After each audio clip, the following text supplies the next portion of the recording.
Ce qui était en réalité mon ambition première, c'est de continuer à raconter cette guerre précisément. Et cette guerre, il y a plusieurs façons de l'aborder, de la raconter, mais le numéro un, c'est évidemment la question des rapports entre la Russie et l'Ukraine.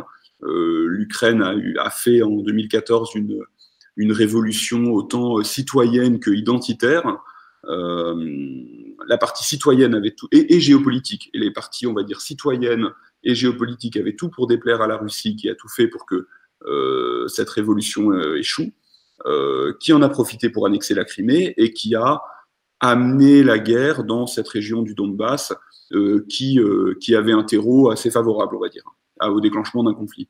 Donc ce n'est pas tout à fait un conflit civil, puisque la Russie joue un rôle important dans ce conflit, et c'est pas uniquement un conflit entre l'Ukraine et la Russie, puisque des bases de conflictualité existaient.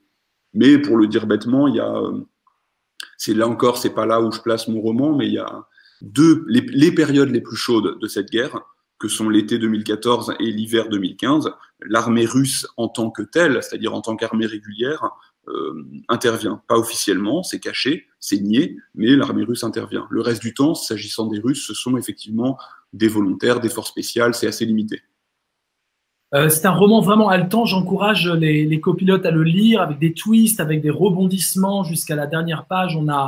Enfin, c'est un polar. Hein, il y a le suspense, il y a l'intrigue, il y a le goût de l'enquête qu'on retrouve. Et on sent un peu ton journalisme de l'intérieur, c'est-à-dire que tu nous rends un peu journaliste quelque part, en tout cas enquêteur.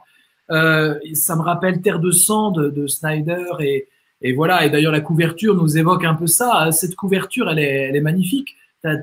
Bien sûr, tu l'as validé, ce rouge des canons, ce rouge du sang, voilà, et ça nous connecte à quelque chose de très vital.